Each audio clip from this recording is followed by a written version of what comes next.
Hey everyone, want to share your Github project with the world?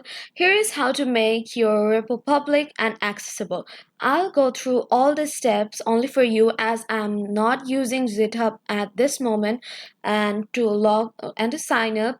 I'll show you all the details. So for the first step, you'll have to sign up using this if you don't have an account, and you can just straight sign in from here if you already have an account. Now I'm going back to the screen to tell you all the other steps. I hope you can follow this and do what you're wanting to.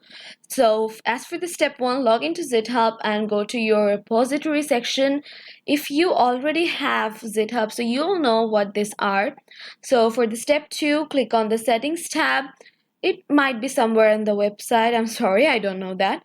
And for step three, scroll down to danger zone.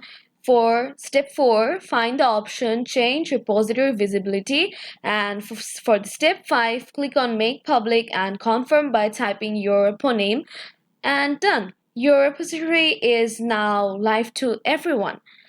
Now anyone can view and fork your project. Like and subscribe for more GitHub tricks. I'll talk to you about how to host a website for free on GitHub on the next video. Thank you so much for watching.